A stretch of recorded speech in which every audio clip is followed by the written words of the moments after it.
Nah, karena standar di awal kan kita katakan cinta Allah ditebarkan untuk semua hambanya. Sedangkan hamba di Al-Quran kan dibagi dua. Hamba yang soleh dan hamba yang salah. Dan dua-duanya disebut hamba. Itulah indahnya sifat Rahman dan Rahim Allah kepada kita semua. Dua-duanya ibad.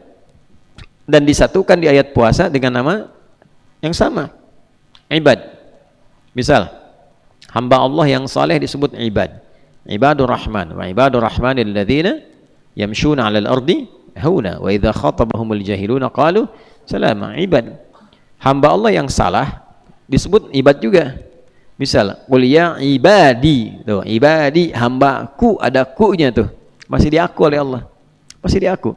Qul ya ibadiyalladzina asrafu ala anfusihim la taqnatu mir rahmatillah innallaha yaghfiru dzunuba jami'a. Lalu keduanya disatukan di ayat Ramadan di ayat 186. Wa idza sa'alaka ibadi, ya kan? Kenapa? Karena saat Ramadan itu cuman yang soleh dan salah yang mendekat kepada Allah. Yang soleh minta ditambah kesolehannya, yang salah minta taubat. Karena itu banyak orang taubat saat Ramadan. Banyak orang kembali dalam kebaikan saat Ramadan, ya. Jadi antara soleh dengan salah mendapatkan porsi yang sama. Orang soleh bisa naik tingkat dari mukminin ke muttaqin, ke muhsinin, ke muhibbin. Orang salah pun itu bisa akselerasi bahkan langsung ke muhibbin. Dan banyak sekali orang-orang yang tadinya terpuruk tiba-tiba dapat cinta Allah, berubah mereka. Ada yang jadi wali gitu kan, ya. Wali-wali itu orang-orang soleh maksudnya. Ya, Allahu waliyul ladzina amanu yukhrijuhum minadh dhulumati ilan nur. Al-Baqarah ayat 257. Allah menjadi wali bagi orang-orang beriman, maksudnya pelindungnya, penyayangnya. Auliya Allahi la khaufun alaihim wa lahum yahzanun. Wali-wali Allah itu orang-orang saleh yang pada level tertentu ada yang tingkatnya sampai tingkat mahabbah, ya, kecintaannya kepada Allah begitu tinggi. Nah, ini poinnya. Nah, saya mau tarik lagi. Ada orang-orang yang tadinya terbelakang tiba-tiba jadi hebat, jadi bagus gitu. Ya, dan kalau kita kisahkan banyak sekali. Ya, di era sahabat ada. Contoh misalnya Umar bin Khattab radhiyallahu taala anhu. Itu kan memusuhi Nabi, bahkan menghunus pedang ingin membunuh Nabi. Takluknya cuma sama ya surat Toha, pembukanya Toha, 2 huruf takluk tuh. Ya kan? Tiba-tiba berubah jadi orang yang sangat soleh dan sangat mencintai Allah. Sangat mencintai Allah sehingga Allah berikan juga karamah kepadanya.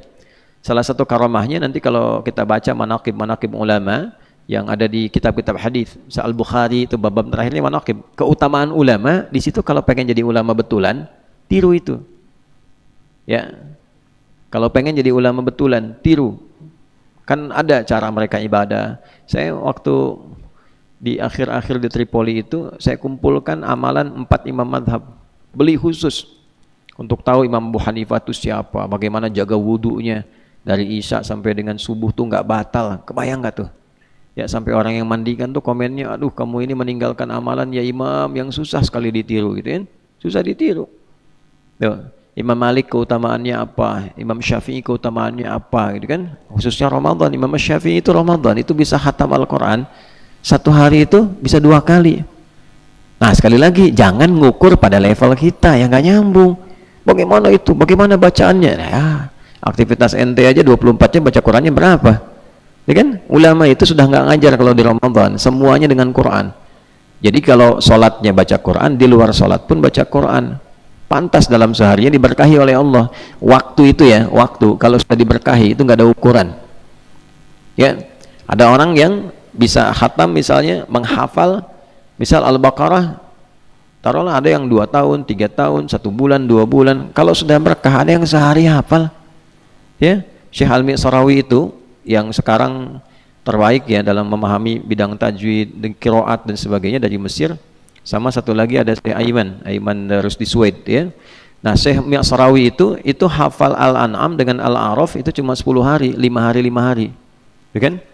Nah, kembali ke Imam Syafi'i, diberkahi waktunya. Kalau pengen lihat waktu-waktu berkah itu nggak kerasa, amal soleh itu dipercepat, terkumpul banyak, waktunya nggak kerasa. Ya, kadang-kadang ada yang dalam tidur diberkahi seperti Ashabul Kahf, 309 tahun kok kayak baru kemarin tidur gitu. Ya, nah, itulah waktu-waktu yang berkah. Nah, ada beberapa kalangan-kalangan tuh demikian adanya. Jadi menilainya itu levelnya naikin dulu sama kita, sehingga merasakan kenikmatannya baru komen. Ya, kalau belum sampai ke level itu nggak terasa. Nah, Umar bin Khattab diberikan oleh Allah di antara karamahnya adalah sebagai pemimpin itu bisa memberikan arahan pada prajurit dalam jarak yang cukup jauh. Prajuritnya sedang ya berada di zona militer, Umar di tempat lain, tiba-tiba begitu naik ke mimbar, Umar melihat ditampakkan oleh Allah, kasyaf, dibuka, ada pasukan musuh mau mengepung prajuritnya. Kata Umar, naik ke bukit sana, naik ke bukit sana, gitu ya. Nah, orang-orang yang ada di situ, prajuritnya mendengar suara Umar, naik ke bukit, pindah dan tidak terkepung. Yang hadirin yang sedang dengar khutbah bingung, loh Umar lagi tema apa kok kemana-mana, itu kan? Ya bisa saya begini tuh tiba-tiba gitu kan, awas ada Batman, awas ada Batman, kan bingung di sini ada apa, gitu kan? Misal saja contoh gitu ya. Lalu apa yang terjadi? Yang terjadi kemudian ketika prajurit mereka itu pulang, ya pulang kembali dengan keselamatan dan kemenangan, baru ngobrol mereka. Saya kemarin waktu dalam situasi di medan laga itu, medan perang, dengar suara Umar mengatakan naik ke bukit sana, ke bukit sana. Barulah terkonfirmasi dengan jamaah yang hadir di masjid itu. Kami pun juga bingung kok di hari itu Umar mengatakan demikian. Nah, ini kalau sudah sampai ke level-level muhibbin itu, Allah berikan kenikmatan-kenikmatan yang lebih, yang memang tujuannya bukan untuk mencari itu. Jadi muhibbin itu kalau sudah masuk ke levelnya, tujuannya bukan untuk tampil memiliki kesaktian, bukan. Bukan. Ya, saya pengen amalan supaya bisa terbang misalnya. Ya kan? Padahal tinggal naik pesawat aja gitu kan. Nah, itu nggak begitu caranya. Jadi mengamalkan sesuatu bukan untuk mendapatkan kesaktian. Muhibbin tidak begitu. Ya innamal amalu bin ya, yang penting cinta Allah. Mau Allah kasih apa terserah, gitu kan? Ya, nggak penting bagi dia, yang penting saya mengerjakan sesuatu Allah cinta. Bagaimana saya sholat Allah cinta, syariat nggak ditinggalkan. Ya, bagaimana saya makan Allah mencintai saya, sudah. Nah, jadi kalau sudah pada level-level demikian, Masya Allah banyak doa-doa yang terkabul. Ya, ada ulama-ulama saleh itu yang kadang-kadang nggak diminta doanya tuh. Lihat ada seorang alim saleh luar biasa, ilmunya banyak, takwanya tinggi, termasuk muhibbin.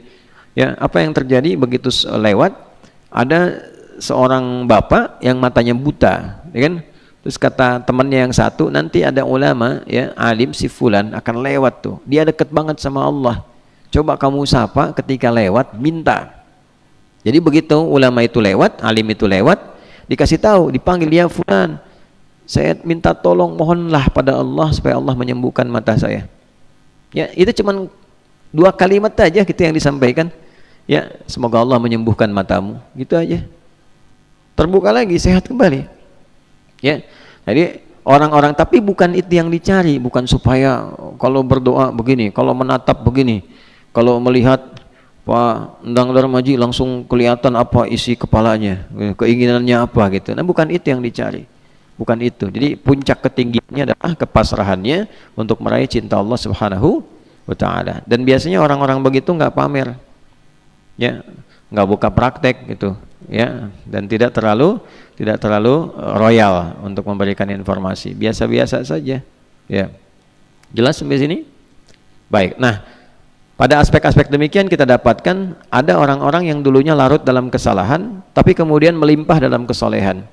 Ya, kalau di kita yang dengar cerita-cerita di masa lalu, ulama-ulama kita misalnya ya tidak luput juga dari pantauan kita. Misal yang sering kali viral gitu kan, Sunan Kalijaga itu, ya. Apa latar belakang sebelumnya? Bagaimana Allah kemudian memuliakan derajatnya dan sebagainya. Atau juga yang lain-lain yang bisa kita dapatkan, ustadz-ustadz, ada yang dulunya kan aktif di dunia yang tidak mudah.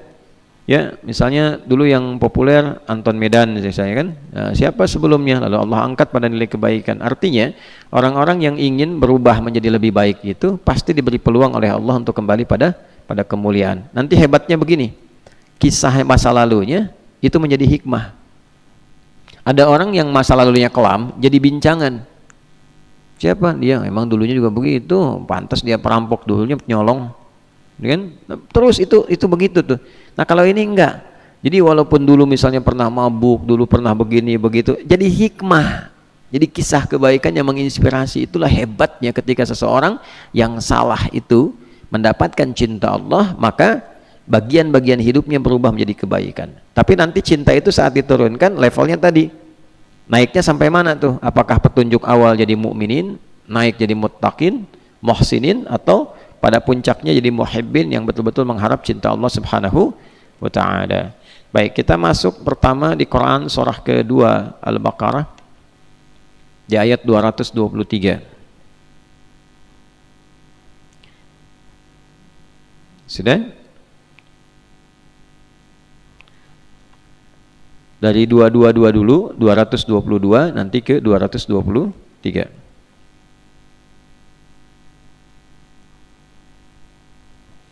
Walaupun ini persoalan tentang masa-masa sucinya dan pergaulan antara istri dan suami, tapi nanti di dalamnya ada poin-poin kebaikan yang mengisyaratkan pada sifat-sifat kesolehan untuk mendapatkan cinta Allah. Lalu nanti ayat 223-nya adalah kesadaran menjaga itu minimal dengan takwa untuk persiapan pulang menghadap Allah.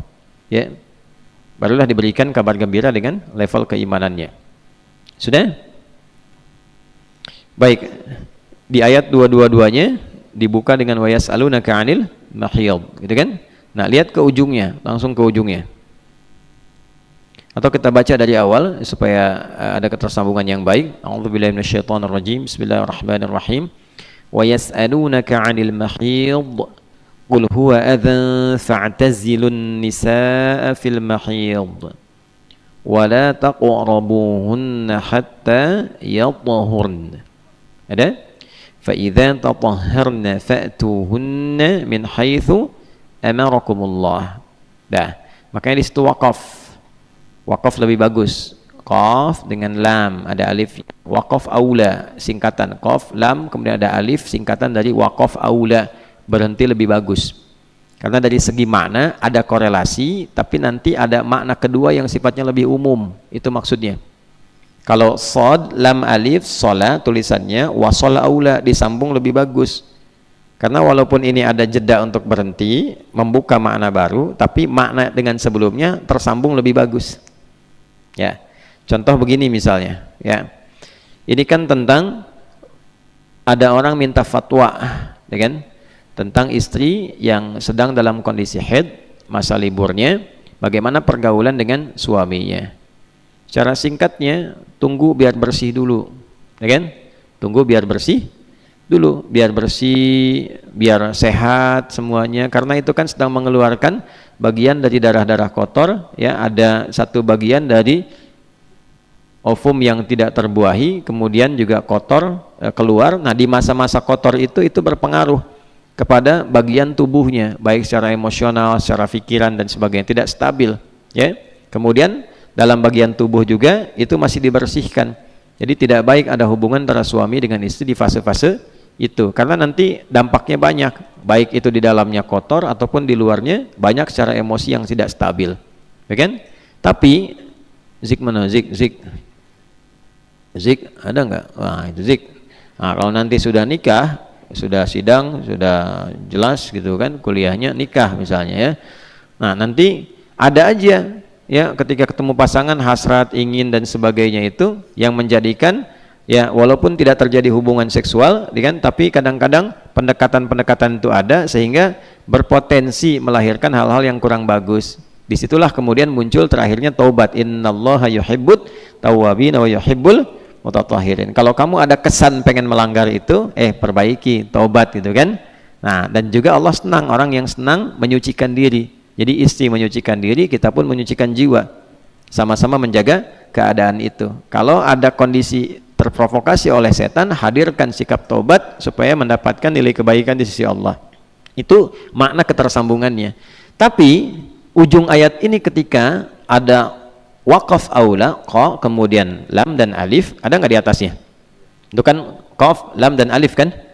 Ya kan? Waqaf aula tuh di situ itu. Maksudnya apa? Bagian terakhir ini itu membuka makna baru yang sifatnya umum. Al-ibaratu bi umumil lafzi la bi khususis sababi. Hukum itu diambil dari kadar keumuman lafadznya, tidak diambil dari kekhususan sebabnya. Jadi bagian kedua, paragraf kedua di bagian ayat ini menunjukkan pada satu hukum yang baru, yang penting nilainya, yang tidak terkorelasi langsung dengan paragraf sebelumnya di ayat dimaksud. Paham nggak sampai sini? Nah, apa hukum barunya? Lihat kalimatnya, innallaha yuhibbut tawwabin. Ini poinnya, ya kan? Inna sekali lagi sering kita sampaikan harfu nasbin wa taukidin tansibul isma wa tarfa'ul khabara mabniyun 'alal fathi la mahalla lahu minal i'rab. Tuh ya. Ji, nanti kalau mau niru apalin tuh. Mana Fajri? Ji, syahid. Kalau mau niru apalin tuh ya. Inna harfu nasbin wa taukidin tansibul isma wa tarfa'ul khabara mabniyun 'alal fathi la mahalla lahu minal i'rab. Secara singkatnya adalah huruf yang berfungsi untuk menguatkan dan melahirkan hukum nasab. Dalam bacaan nasab itu kalimat berikutnya harakatnya fathah kalau dia mufrad. Ya, kalau jama' dia bergantung. Kalau mudzakkar salim maka ada ya sebelum nun. Ya kan? Innal muslimin, ya kan? Innal mu'minin dan seterusnya. Kalau dia jamaknya misalnya muannats salim, ya maka di ujungnya adalah kasrah.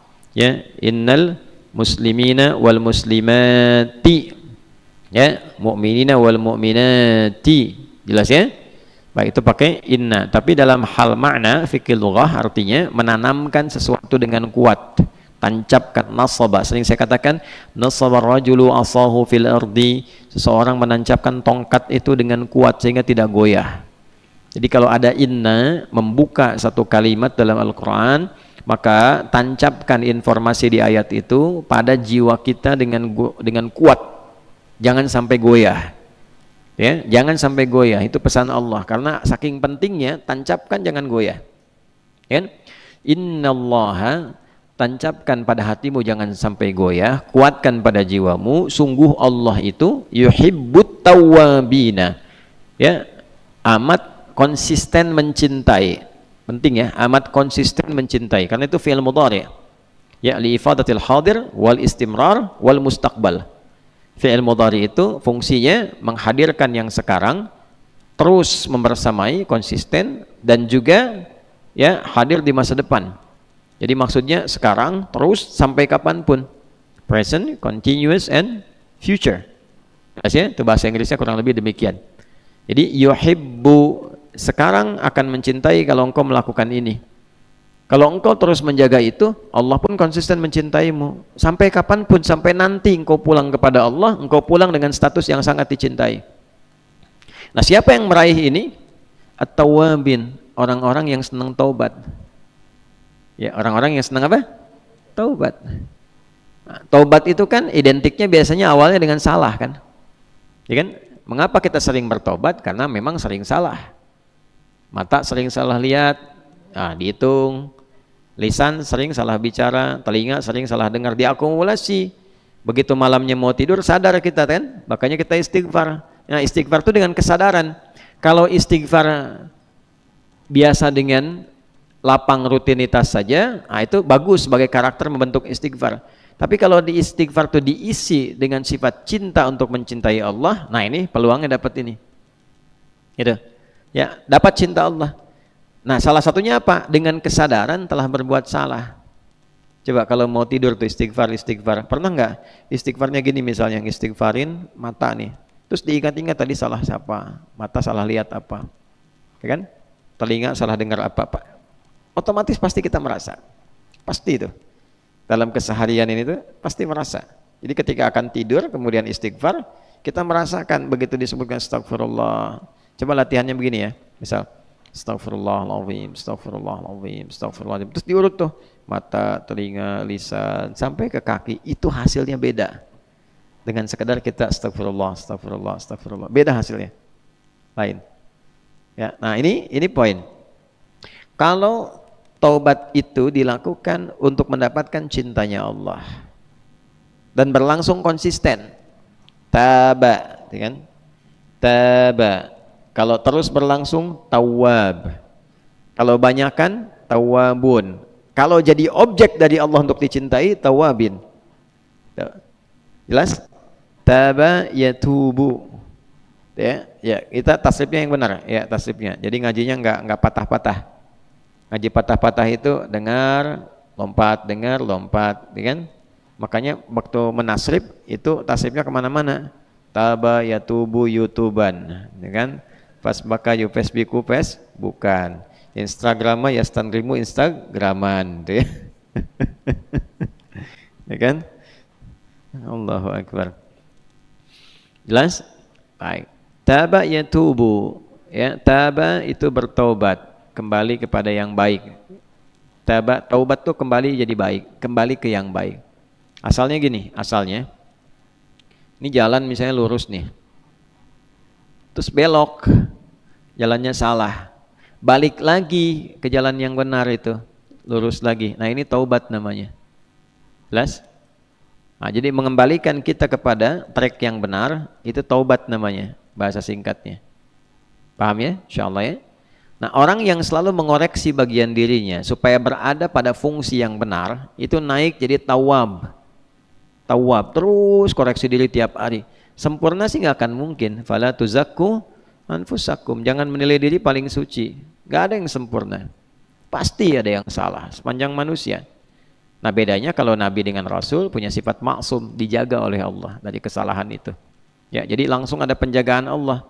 Kalau kita diberikan potensi oleh Allah untuk menjaga diri, dikasih petunjuk, ya. Nanti makanya Nabi mengatakan istafti qalbak. Dalam kolbun ada apa? Ada takwa. Nah, takwa itu mesti hidupnya pakai iman.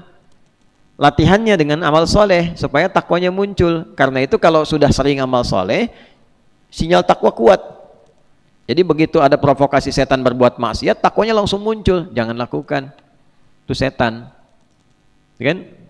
Coba kalau nggak percaya itu silahkan naikkan level ibadahnya, rajin gitu, ya. Nanti begitu ada yang mungkar, provokasi dari setan itu, nah takwa berfungsi sebagai nahyu, mencegah itu, jangan kerjakan, jangan lakukan. Nah, kalau takwa tidak dilatih dengan amal soleh, sinyal imannya meredup. Itu yang menjadikan orang-orang yang jarang ibadah itu mudah dan rentan terkena maksiat. Ya, ada yang level kedua. Kan yang diaktifkan dalam takwa iman. Ada orang ibadah tapi tidak mengaktifkan iman. Ya, artifisial aja, cuman luarnya aja kelihatan gerak-gerak, imannya nggak aktif. Sama dengan begini. Halo, apa kabarnya di sana? Masya Allah, sehat-sehat ya. Padahal sinyalnya nggak ada. Nyambung nggak? Handphonenya nyala, sinyal nggak ada. Bisa terkoneksi nggak? Enggak, cuman gaya aja seperti orang nelpon. Pencet-pencet ya, tuh, padahal nggak nyambung apa-apa, cuma lihat foto-foto doang tuh, ya, yang lainnya nggak kelihatan. Nah itulah seperti itu. Jadi iman itu mau naik turun tergantung kita mendapatkan dan berusaha menghadirkan sinyalnya. Antum kan kalau nelpon nggak ada sinyal, ambil jalan, ntar nih sinyalnya nggak ada. Kenapa ketika terkoneksi dengan Allah tidak mengaktifkan sinyal? Ya, tapi jangan juga menggunakan cara-cara yang tidak tepat. Bukan waktunya telepon. Ya, paham ya? Nah, jadi itu kondisinya kayak gitu. Jadi kalau kita naikin sinyalnya dengan baik, sinyal takwa keluar, nanti mode pencegahan ada, mode untuk support juga ada. Yang hebatnya begini, support itu belum waktunya sudah diingatkan. Misal nanti sholat zuhur siang, padahal belum zuhur, baru habis subuh, sudah ingat zuhur. Kalau modenya kuat, ya nanti Idul Fitri besok, jangan dulu sekarang, kan? Diingatkan tuh. Jadi begitu ada yang misalnya tidak sesuai standar, hatinya langsung berkata, oh ini ada yang kurang tepat gitu. Nanti kurang tepat itu mengimbangi yang tepatnya seperti apa, dan responnya pun bagaimana gitu. Nah itulah sinyal-sinyal itu yang kita naikkan. Yang paling menarik adalah orang-orang yang ingin bertaubat, Allah diberi peluang, oleh Allah diberi peluang akselerasi percepatan mendapatkan cinta Allah. Bayang nggak tuh? Tadi di awal saya buka dengan kisah-kisah yang sangat luar biasa. Ya, tokoh-tokoh terdahulu banyak, ya, Ibnul Mubarak, kan? Kemudian juga ada Ibnu Dinar dan sebagainya, gitu, Malik bin Dinar. Itu luar, lihat latar belakang sebelumnya mereka siapa? Di zaman-zaman Nabi paling banyak, karena kan hidupnya jahiliyah. Ya, kalau ingin lihat wali-wali terbaik tuh di era Nabi, sahabat-sahabat itu. Jundub bin Junada, kok bisa dari kepala preman pembegal tiba-tiba menjadi penyampai hadis, orang paling soleh di kampungnya pada eranya. Ya, sehingga beliau memviralkan tentang kotanya, kampungnya yang tadinya pembegal berubah jadi pada baik. Atas fadilah apa? Fadilah taubat. Ya, fadilah taubat. diajarkan oleh Nabi, dibawa pulang, diajarin ilmu taubat. Setelah itu dekatkan diri kepada Allah, tiba-tiba viral, kampungnya berubah jadi baik. Sampai orang tahu nih, kalau dulu kalau lewat Ghifar mesti siapin setoran, kalau enggak habis barang kita. Kalau sekarang Masya Allah orang Ghifar, orangnya taat-taat, baik-baik, maka dikenal dengan Al-Ghifari. Nama aslinya Jundub bin Junadah. Ya, Al-Imam An-Nawawi sampai memasukkan itu, ya, hadis-hadis beliau itu, bahkan dalam, ya, di bagian pembuka yang Al-Arba'in itu masuk hadis ke-18 itu kan Jundub bin Junadah, dan itu hadisnya hadis takwa. Dan seringkali Jundub ini duet dengan Muadz bin Jabal dalam periwayatan hadis. Jadi kalau antum belajar sanad-sanad hadis, itu seringkali menemukan duet maut antara, ya, Jundub bin Junadah dengan Muadz bin Jabal. Ya, duet maut itu kan artinya kuat, hebat gitu kan, dan seterusnya. Itu sanad-sanadnya itu muttasil dengan baik, isinya pun luar biasa, dan rata-rata isi-isinya itu pengingat kepada nilai kebaikan. Ya, haddatsana qala, perhatikan kalimatnya, ya, an Jundub bin Junadah wa Muadz bin Jabal radhiyallahu taala anhuma an Nabi sallallahu alaihi wasallam qala ittaqillaha haitsu ma kunta wa atbi'is sayyi'atal hasanata tamhuha. Tuh, bertakwalah engkau kepada Allah dimanapun kau berada, ikutin yang buruk-buruk dengan yang baik, maka engkau berubah menjadi lebih baik. Hadis taubat kan, hadis taubat. Terus bangun tidur tuh yang alhamdulillahilladzi ahyana ba'da ma amatana, itu riwayatnya Jundub dengan Muadz juga berdua. Ya, Jundub bin Junadah, kemudian Muadz bin Jabal meriwayatkan hadis dari Nabi tentang bangun tidur. Alhamdulillahilladzi ahyana ba'da ma amatana wa ilaihin nusyur. Jadi kalau Allah ingin berkenan merubah, itu levelnya bisa langsung tinggi. Jadi kalau ingin mendekati Allah karena salah, rumus cepatnya dari Al-Quran tuh coba naikkan level taubatnya ke level cinta, ke level muhibbin. Jadi taubatnya itu karena cinta Allah. Kan taubat tuh macam-macam kan motivasinya. Taubat tuh satu, ada yang pengen diampuni dosanya. Yang penting dosa diampuni. Ya kan? Itu standar kan? Ya kan? Standar kan? Orang minta ampun kan pengen diampuni, standar kan? Nanti ada ukuran. Bagaimana tahunya diampuni dosa itu? Jelas ya? Yang kedua, ada yang pengen dibimbing jadi baik, pengen berubah. Makanya di Qur'annya taba wa aslaha. Ya, setelah bertobat, berubah jadi baik. Tobat kamu berubah, kan gitu kan? Ya kan? Yang kedua itu kan naik, berubah, diampuni dosa, jadi berubah. Nah, yang ketiga ini yang mahal. Yang mahal. Tobat ingin dicintai Allah karena punya rasa cinta terhadap Allah. Ini yang paling mahal. Ya, ini yang paling mahal. Jadi apapun yang dia kerjakan, nanti kita akan dapat contoh, misalnya kasus-kasus dosa-dosa yang kadarnya besar, misal pembunuhan, kan? Misal perzinaan dan seterusnya. Kalau sekarang korupsi, kan, dan sebagainya gitu kan. Yang besar-besar lah, kadar-kadar besar yang ancamannya, pasalnya juga tinggi, terus ayatnya juga dengan ancaman yang luar biasa. Apa yang terjadi? Itu ketika seseorang ingin mendapatkan cinta Allah, jawaban pertama Allah kepadanya, hambaku. Apa pertama jawabannya? Hambaku. Ini kalimat itu mahal sekali. Karena kalimat itu kalimat yang menjadikan seseorang kalau diberikan itu oleh Allah di ujung hayatnya, itu jaminan surga. Ya, misal nih, mau meninggal sedang sakarat, dapat kalimat itu dari Allah, hambaku ibad misalnya, itu sudah jaminan surga. Dari mana dalilnya? Quran surah 89 Al-Fajr ayat 27 sampai 30. Ya ayyatuhan nafsul mutmainnah irji'i ila rabbiki radiyatan mardiyah fadkhuli fi, selanjutnya wadkhuli jannati. Itu, masuklah engkau dalam golongan ibadi, hamba aku, ya. Lalu ini surga yang akan kau tempati. Nah, ibadi itu siapa aja? Ibadi itu ada orang soleh meningkat kesolehan, ada orang salah taubat. Karena dua-duanya disebut ibad. Ya, ada yang pertama, ya, hamba soleh, tadi yang saya sampaikan, ibadur rahman, amalannya jelas. Ada yang kedua, hamba salah. Nah, kalau pengen cepat dapat status ibad dari Allah, maka cara tobatnya berusaha mencintai Allah sehingga mendapatkan rahmatnya. Rahmat itulah yang menjadikan cinta Allah turun, dosa sebesar apapun hilang. Ya, sepanjang kaitan dengan Allah ya, nanti dibimbing oleh Allah kalau ada dosa terkait dengan manusia. Nah, rahmat Allah turun, dosa apapun potensi hilang. Itu ada di Quran surat 39 ayat 53. Yang terjemahannya sama Mas Ami udah disampaikan dalam kuldak, kultum mendadak.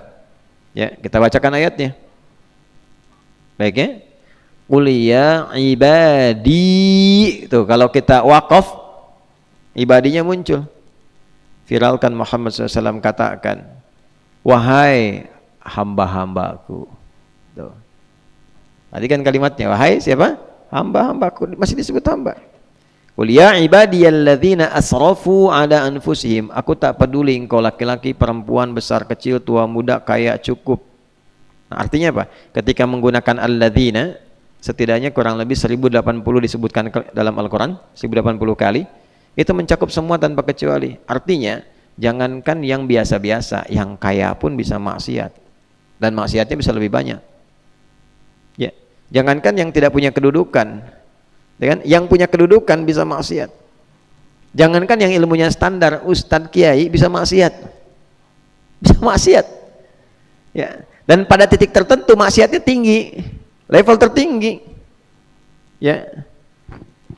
Berapa yang kita dapatkan oknum-oknum pengajar melakukan pelecehan pada santri misalnya, kan?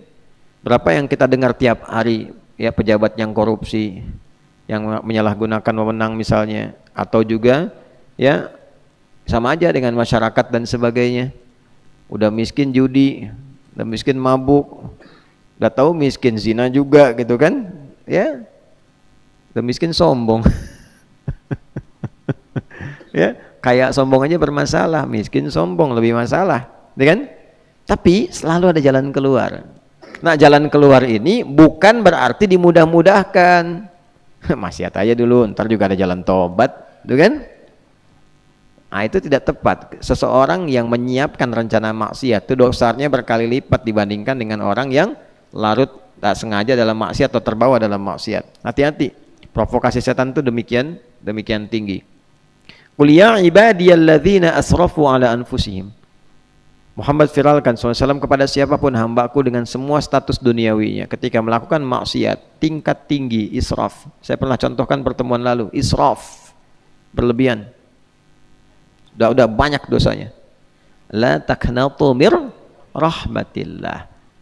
Jangan putus asa dari rahmat Allah. Rahmat di situ cinta Allah. Untuk memberikan kasih, rahmat kan kasih. Kasih itu nggak mungkin muncul tanpa cinta. Ya, rasa cinta dulu baru kasih muncul. Kasih sayang itu kan muncul karena cinta. Kalau nggak cinta nggak ada kasih sayang. Ya, aku mencintaimu, begitu cinta itu muncul baru ada kasih sayang. Mengasihi dan menyayangi. Kalau nggak ada rasa cinta nggak mungkin. Ya, ada habbah dulu baru muncul mahabbah. Hub, ya, hub, mahabbah itu kan ekspresi cinta dengan kasih dan sayang. Kapan munculnya? Ketika ada hub benih cinta, habbah benih-benih yang ditumbuh. Ya, habbah itu tumbuhan yang merambat, habbah, kan? Ya, kalau dia tumbuhan yang besar itu nawa namanya. Ya, innallaha faliqul habbi wan nawa, ya kan? Di surat Al-An'am itu. Ya, hab itu tumbuhan yang merambat, pohon merambat, ya kan? Kalau nawa pohon besar tumbuh. Nah, kenapa pakai hab turun jadi mahabbah? Karena cinta itu merambat biasanya. Ya, ada tahapan-tahapan untuk berkasih sayang itu sehingga merasakan kesempurnaan dalam cinta itu. Nah, sama orang kembali ke Allah pun ada tahapan-tahapan. Itulah indahnya bahasa Quran itu pakai itu. Nah, ketika tahapan itu pada tingkat tertingginya yang turun rahmat Allah Subhanahu wa taala. Ya, kalau sudah turun rahmat, apa yang terjadi? Innallaha yaghfirudz dzunuba jami'a. Tanamkan, pakai rumus yang tadi di ilmu nahwunya. Coba tanamkan ke hatimu, jangan goyah, yang paling dalam. Allah akan mengampuni. Yaghfir pakai fi'il mudhari. Kamu jangan pikirin lagi yang dulu-dulu. Jangankan yang dulu, sekarang kamu tobat, kamu sekarang diampuni, kamu akan dijaga kalau betul-betul mencintaiku, kata Allah. Dijaga dari dosa-dosa besar. Yang dulu diampuni semua dosanya. Gitu. Nanti dibimbing. Kalau dosanya kaitan sama Allah, langsung gugur. Tinggal nanti amal soleh meningkat untuk nutupin, dikasih hidayah oleh Allah, kasih hidayah. Ya, kasih hidayah. Apa di antara contohnya? Dulu jarang sholat, bahkan nggak pernah sholat, tobat. Tobatnya dengan rasa cinta pada Allah, diterima tuh tobatnya. Nanti didorong untuk meningkat amal solehnya, naik ibadah sunnahnya, pengen ganti yang dulu-dulu gitu. Ada rasa itu. Nanti kalau kaitan sama manusia, dibimbing supaya selesai dengan manusianya, dilapangkan hatinya untuk minta maaf. Gitu. Karena beda urusan sama Allah dengan urusan sama manusia itu. Kalau dengan manusia 2 tahap nanti. Sama Allahnya selesai, sama manusia belum, masih gantung. Masih gantung. Makanya urusan manusia itu rumit, sama Allah itu lebih gampang. Ya, rumit itu kenapa? Karena 2 tahap. Kalau sama Allah, sama pencipta. Sama manusia 2 tahap, sama yang diciptakan Allah kaitan dengan Allahnya juga. Gitu kan? Allah bikin hukum, apa hukumnya? Kalau dengan urusanku aku ampuni, kalau dengan dia kamu taklukkan dulu nafsumu, selesaikan dengan dia, baru turun ridho dariku. Tuh. Jadi kalau belum selesai masih gantung. Ya, makanya ini sering nih saya perbaiki ya persepsinya. Pemahamannya diperbaiki dulu. Jangan dikira kalau sudah selesai puasa itu tiba-tiba kosong-kosong. Ya. Bisa-bisa 10-0 itu. Kosong-kosong itu kapan terjadi? Dengan 2 hal tadi. Ya, hubungan dengan Allah baik, hablum minallah. Hubungan dengan manusia baik, hablum minan nas. Jadi kalau misalnya hubungan dengan Allah baik, dari antara 2 dengan 0 itu 1 selesai. Nah, dengan manusianya kalau belum selesai masih 0-1. Jelas? Itu harus diperbaiki. Perbaiki. Dan itu ketika menyampaikan pun jelas apa masalahnya. Ya, nggak bisa antum bikin umum. Maafkan ya kalau memang ada salah. Gitu aja. Ya memang ada. Salahnya apa? Nah, nanti manusianya berapa? Nah, ini makanya jangan main-main kalau bikin dosa kaitan dengan manusia. Hakun adami itu repot. Ya. Manusianya berapa yang terlibat? Pak Duloh misalnya nih. Dulu ada persoalan sama Ipul. Ya kan? Contoh aja, jangan marah ya. Contoh nih, contoh. Nah, Duloh sama Ipul, Pak Duloh sama Ipul ada persoalan nih. Satu misalnya Ipul masalah sama Pak Duloh. Ipul cerita ke temennya, Supernosa misalnya cerita, Amar cerita, Syafiq cerita tuh, ya ngejelek-jelekin Pak Duloh, ya. Tiba-tiba begini misalnya, Ramadan selesai, pas sholat di masjid yang sama, Ipul dengan Pak Duloh, sholat minta maaf, aduh maaf Pak Ane kemarin hilaf katanya. Ya kalau hilaf untunglah ingat sekarang saya juga mungkin ada salahnya. Salaman tuh berdua, 0-0 dua-duanya, tapi antara Ipul dengan Supernosa, dengan Amar, dengan Syafiq belum selesai. Sebelum itu diralat. Tuh, makanya jangan sembarangan pasang status. Apalagi pada aspek yang keliru, belum jelas, sudah ngambil kesimpulan, sudah menyebarkan, sudah bikin gosip, itu ngeralatnya susah. Ya, dan biasanya itu yang paling susah. Kalau Pak Duloh begitu tadi mendapatkan fitnah demikian, itu transferan pahala banyak dari sini tuh, ya piramid itu sampai ke atas tuh.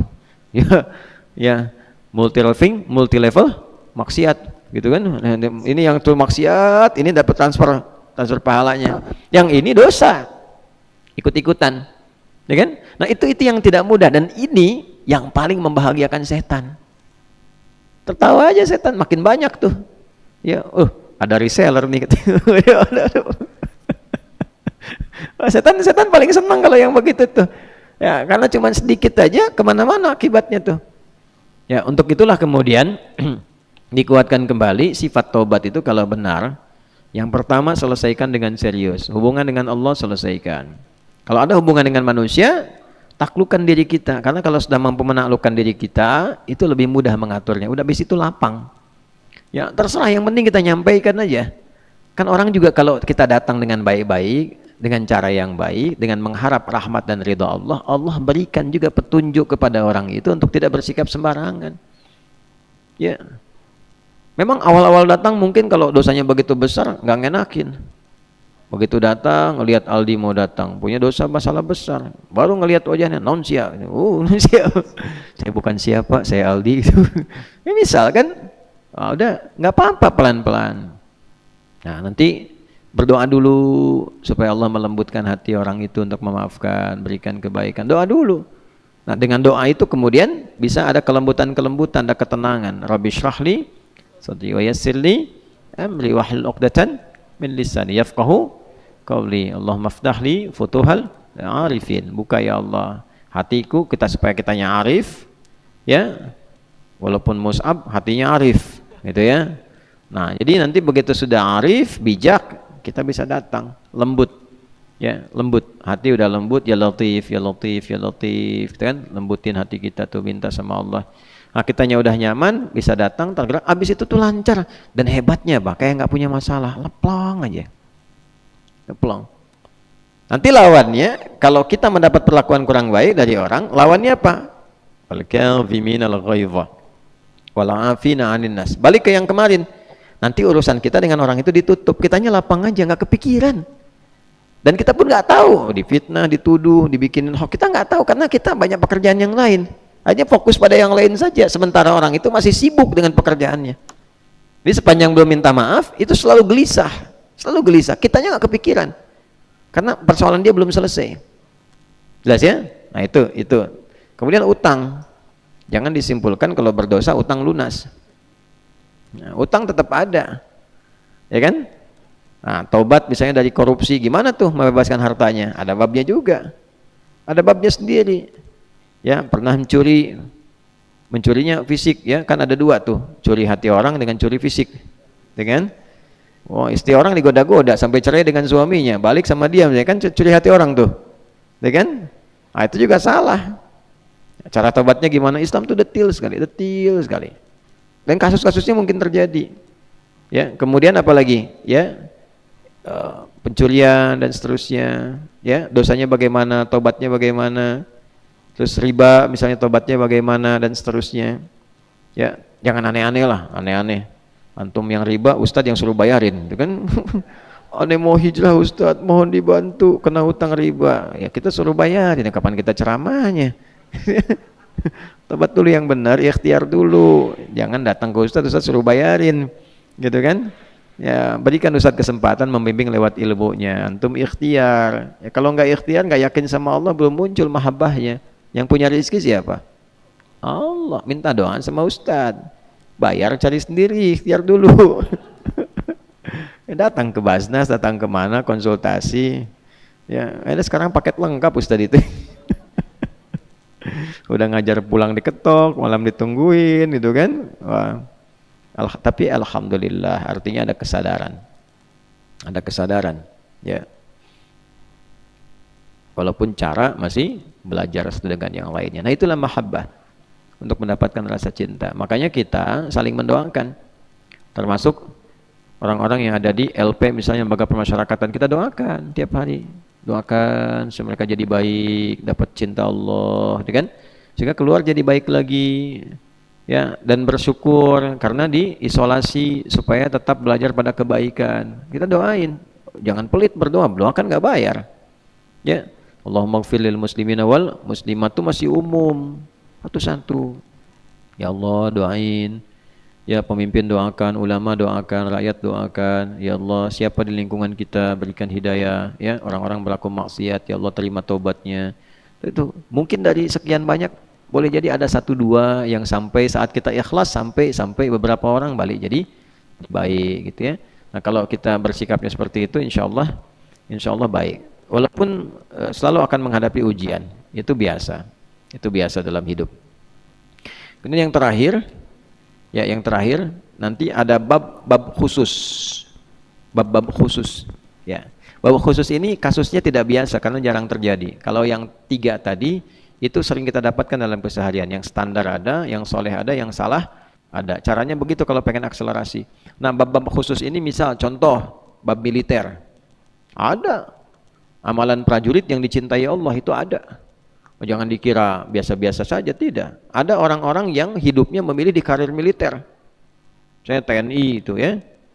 Nah, kemudian ada yang bagian keamanan, Kamtibmas, polisi dan sebagainya gitu, itu ada zikir-zikir tertentu yang mendekatkan dia kepada Allah, dan ada amalan yang ketika dikerjakan cinta Allah diturunkan, ya.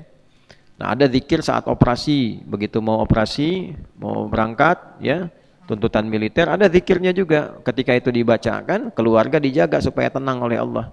Kesejahteraannya dijamin. Ya, kesejahteraan. Makanya di dalam fikih Islam, orang-orang yang sudah mengenakan seragam perjuangan itu nggak boleh mikirin kesejahteraan lagi. Negara harus hadir memberikan kesejahteraan, karena udah nggak sempat ke yang lain. Dia mencurahkan pikiran, tenaga, bahkan jiwanya demi menjaga keamanan di wilayahnya. Itu nggak boleh mikirin kesejahteraan lagi. Ya, di era-era dulu Islam, terutama waktu semakin maritim kuat di era Utsman bin Affan itu, itu gaji paling besar itu tentara di antaranya. Dan Nabi itu mensupport perjuangan tinggi. Jadi ketika mau berangkat itu, siapa nih yang mau menyiapkan kudanya, siapa menyiapkan, itu semua berlomba. Lomba para saudagar itu justru menyiapkan harta mereka untuk mensupport, bukan supaya di backingi usahanya jalan, bukan, supaya gimana caranya mereka itu bisa berjuang dengan baik. Jadi jangan sampai mau berangkat ke medan militer, tiba-tiba istrinya WA, "Mas, ini beras habis," gitu. Bingung tuh. Ya udah mau nembak, WA datang, beras habis itu kan, video call kena, kan repot. Ya, makanya negara mesti hadir. Apalagi kalau udah dilarang, nggak boleh berbisnis, nggak boleh ini. Terus sejahteranya bagaimana? Gajinya naikin. Tolong pemerintah tuh, tentara kita, gajinya naikin. Ya, sejahtera sehingga dengan sejahtera itu nyaman hidupnya, tenang, enak. Itu dalam Islam begitu. Ya. Nah, itu kita mesti hadir. Ya, ulama-ulama doain bersamai tentara, polisi semua itu. Naikin supaya nyaman.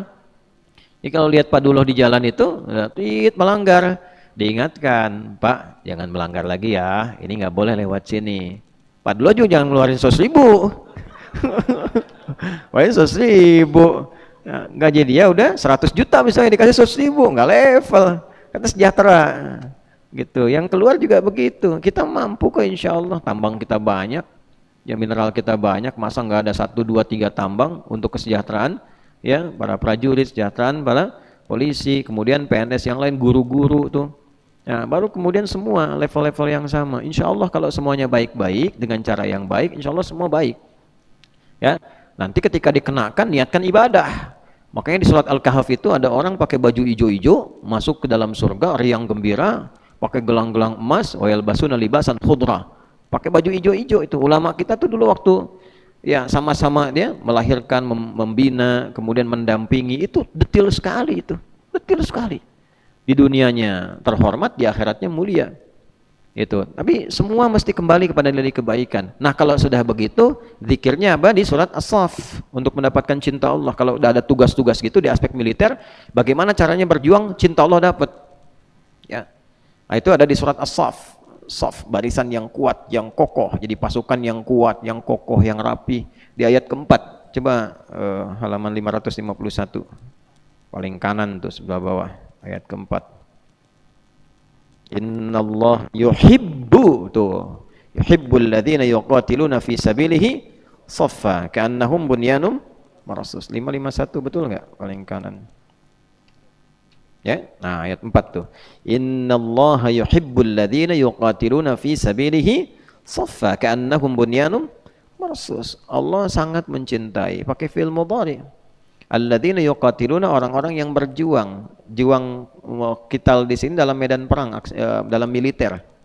Perjuangan menjaga supaya aman, tenang, masyarakat tentram. Makanya ibadahnya bisa enak. Itu ada di surat Quraisy. Li'ilafi Quraisy, ilafihim rihlatasy syita wa-shayf. Falyabudu rabb hadzal bait alladzi at'amahum min ju'. Stabilitas ekonomi. Negara itu bisa tenang rakyatnya kalau nggak lapar. Yang penting nggak lapar. Kalau lapar pasti kriminal, maksiat, pengen nyuri, pengen ngerampok, asalnya karena lapar. Makanya gimana caranya ekonomi stabil? Itu teori pertama dasar bernegara. Ada beberapa pilar di Al-Quran. Pilar spiritual, pilar ekonomi, nanti pilar fisikal. Ya, yang satu itu pilar spiritual dulu. Spiritual itu penting, paling kuat, berketuhanan, dasar kita, ketuhanan yang Maha Esa. Mesti ada ketuhanan. Ketuhanan itu kalau punya Tuhan, punya nilai-nilai berketuhanan, nanti nilai spiritual kuat. Walaupun lapar, tetap emosi stabil. Fisik tetap kuat. Itu kita lapar sekarang puasa. Main bola kuat aja. Ya. Dulu militer, waktu aksi militer perang Badar kan Ramadan. Kita waktu proklamasi Ramadan, 9 Ramadan. Jangan lupa. Ya, jangan lupa itu. Nah, kemudian yang terjadi apa? Orang-orang yang saat lapar itu emosi juga stabil. Ketika dia apa? Spiritualnya meningkat. Begitu spiritual meningkat kan ada kesabaran. Sabar. Mau makan? Sabar. Habis maghrib. Mau minum? Sabar. Habis maghrib. Istri, suami dan nikah? Sabar. Habis maghrib. Siksa sana tarawih. Habis maghrib. Pak Duloh nih ada aja nih. Duloh. Habis maghrib. Aduh, sabar, latihan sabar. Zik. Tuh. Sabar, kuliah dulu, lulus dulu, sabar. Anak orang mau diwisuda, diri sendiri wisuda aja belum. Sabar, tonton tuh sama calonnya tuh. Ya. Jackie Chan, lulus dulu. Ya, kita pemirsa di sini lengkap semua ya. Keponakan Jackie Chan ada sini ya. Supernosa ada. Apalagi tuh ya, wali kota juga ada sini tuh. Alhamdulillah ya. Lengkap lah, pokoknya kita itikaf tuh waktunya ibadah khusyuk, bahagia tapi tidak menurunkan marwah, kan? Tidak bohong, tidak dusta. Yang penting kita saling menghormati, membahagiakan, dan kita betul fokus dalam ibadah. Balik seperti tadi, innallaha, pakai inna lagi, ini semua pakai inna semua tuh. Nah, prajurit baca ayat ini, wah itu bangganya luar biasa. Pakai seragam, siap, tancapkan pada hatimu yang paling dalam. Jangan goyah. Nah, apa itu? Innallaha yuhibbul ladzina yuqatiluna fi sabilihi shaffa. Ketika engkau akan berangkat membawa misi, tanamkan pada jiwamu yang paling kuat. Aku mencintaimu, kata Allah. Kapan cinta itu diberikan? Ketika semua operasi yang akan dilakukan itu dilakukan dengan shaffa. Rapi, kompak, terukur, saling menolong, saling membantu, dan diniatkan untuk mencintai Allah. Itu bedanya. Gitu. Menaati Allah. Yang muslim tuh begitu. Nanti bonusnya itu operasi tuntas, selesai. Bonus itu. Ya. Kalau tahap tertinggi, yang paling tinggi, para sahabat tuh kalau udah waktu-waktunya berjuang, itu saya ilustrasikan begini ya. Ada baru pulang nih. Begitu baru pulang, nyampe rumah, udah lama, berbulan-bulan, istri udah nyambut, ya, semua udah mandi, udah mau makan, lagi ngobrol begini, baru datang, tiba-tiba ada panggilan, nada munadin lil jihad, panggilan ada operasi militer berikutnya, jihad, itu langsung pamit sama istrinya, mah, panggilan Allah tiba, papa pamit dulu ya. Oh, sin tuh, kalau dalam posisi begitu, gimana kamu tuh? Baru pulang operasi, sambut istri gitu kan, tiba-tiba ada panggilan, berangkat sekarang gitu kan, bilang sama istri, mah, papa ada panggilan dulu ya. Gimana tuh? Pul gimana tuh Pul tuh? Ya, udah itikaf di sini, pulang ke rumah, tiba-tiba saya telepon, Pul merapat, gimana tuh? Istrinya gimana tuh? Tarbiyah dulu. Istrinya ditarbiyah, ya, supaya nggak ada keluhan. Apa istrinya? Berangkat deh bang. Bismillah. Kalau kita nggak ketemu di dunia, ketemu di surga. Masya Allah. Ntar dulu baru nyampe. Itu kan tarbiyahnya nggak jalan. Karena ini disampaikan dan tahu tujuan hidup. Nah, makanya bagi orang-orang demikian, hidup kembali tugas, hidup lagi itu bonus. Gitu, bonus. Ya, makanya keberaniannya tinggi karena merasa ada kehidupan. Bukan kematian, ada kehidupan. Itu sempurna tugas. Ya, jadi begitu sudah dilakukan, nah sofa, ya sofa itu yang terukur, strateginya bagus, rapi, mitigasinya bagus, saling menolong satu dengan yang lain. Jadi kalau ada yang sulit, yang lain dibantu, ya kan? Jiwa korsanya tinggi. Nah, niatnya untuk ibadah, itulah keluar resolusi jihad dulu begitu. Ya, jadi di Islam itu udah pasti kalau orang Islam pasti mencintai negaranya. Gak bisa dipisahkan, Islam dengan doktrin cinta negara itu gak bisa dipisahkan. Jadi kalau ada kejadian, wallahu alam, dan kita berlindung dari itu ya, ada gawat misalnya negara nih, itu yang pertama berdiri garis depan pasti orang Islam. Karena kita punya doktrin ini, dan itu bagian dari mahabbah kita kepada Allah, dari mahabbah kita. Bergerak preman yang mabok aja bisa jadi jihad fisabilillah gitu. Yang tatoan tuh bisa keluar. Nabi dilecehkan, jangankan yang biasa, yang tatoan yang mabuk bisa keluar tuh. Siapa yang hina Nabi? Katanya kan gitu. Cintanya tinggi. Ya, alhamdulillah. Makanya tuh jangan pernah lihat orang dengan perilaku maksiat yang ada, lihat dengan kesempatan dia tobat. Bi'aini rahmah. Dengan kacamata kasih sayang. Kalau udah begitu tuh kita ke semua tuh sama rata. Hadir kita bersamai. Ada orang kurang, hadir. Ya ka'annahum bunyanum marsus, seperti bangunan yang kokoh. Bangunan itu kan saling melengkapi.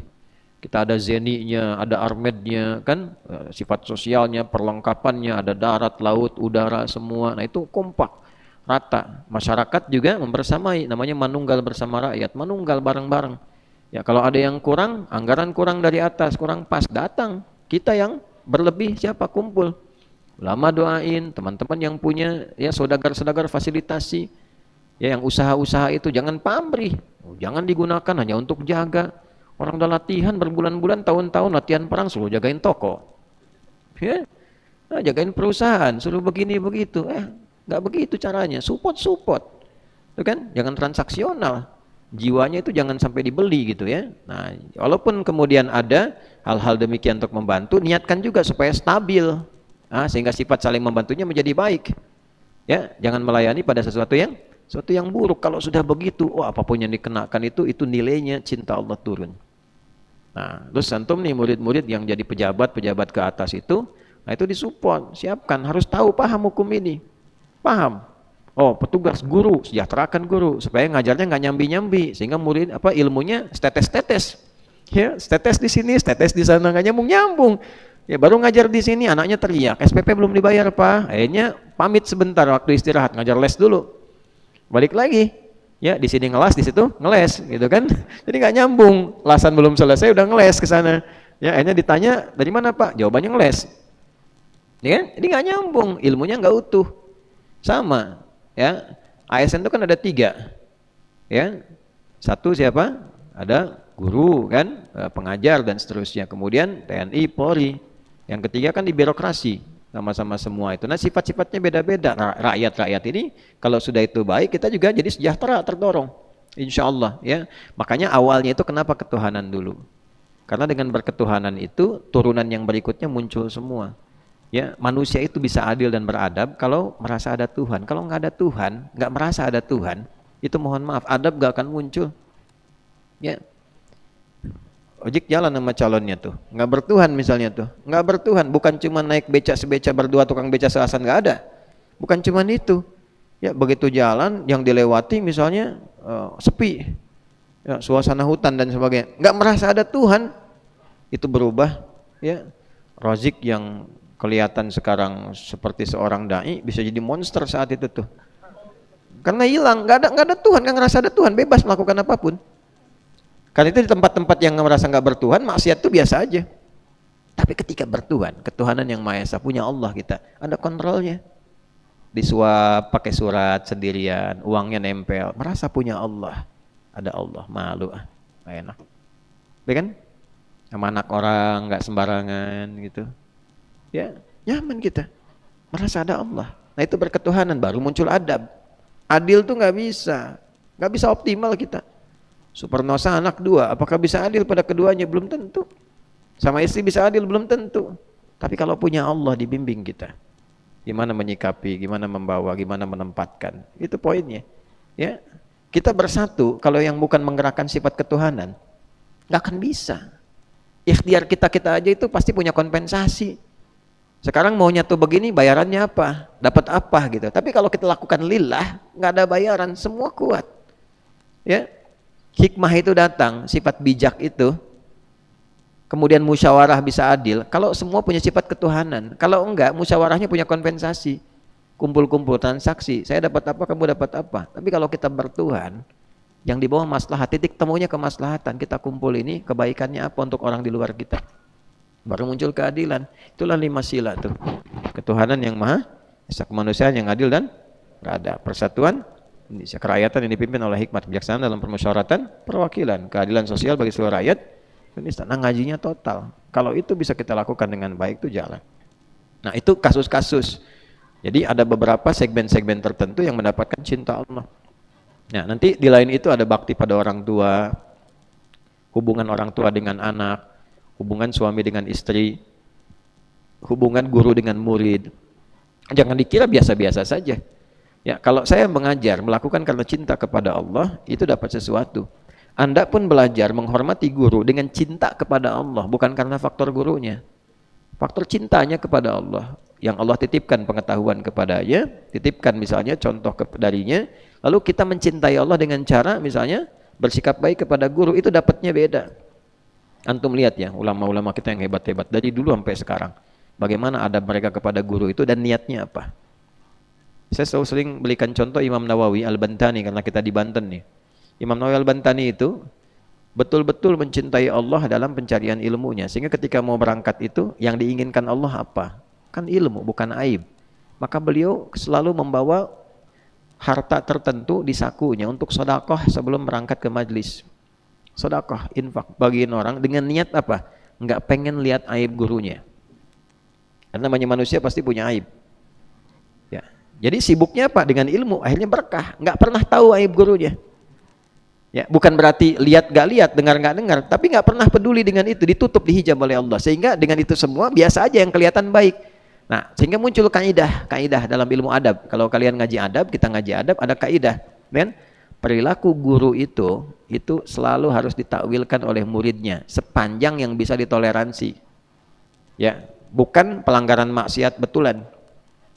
Ya, guru bersikap buruk kepada santriwati, udah tahu pelanggaran, ditakwilkan, oh itu mungkin ingin memberikan energi tertentu, bukan itu, ya maksiat itu namanya, jelas ya. Nah, tapi kalau kita lihat misalnya sesuatu sikap yang kadang-kadang begini, dalam posisi apa seperti itu, lihat, cek, wajar atau tidak, ya kan? Nah, demikian adanya kalau kita bisa berlihat baik, dan nanti aspek berikutnya keberkahan itu bisa dipakai di luar majlis, ya, luas, sifatnya luas. Nah, itu koreksi untuk kita semua, termasuk untuk saya pribadi. Makanya saya sering katakan hal-hal yang kurang baik, kurang sepakat atau apa, kalau masih dalam konteks perbincangan didialogkan. Tapi kalau merasa berbeda, tidak usah saling mencela. Ya, termasuk dengan guru-guru yang lain.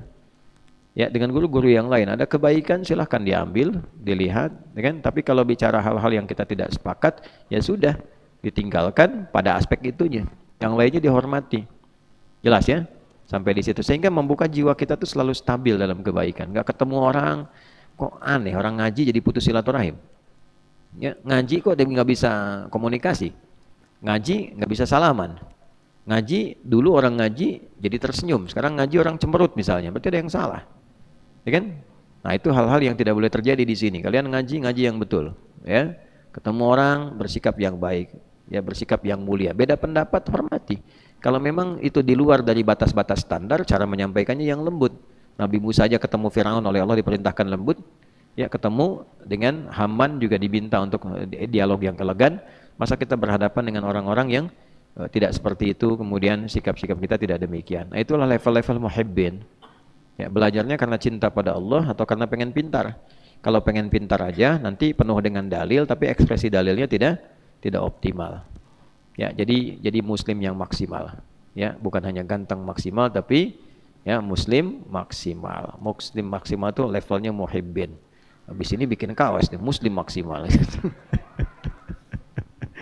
Itu ya, kurang lebih demikian.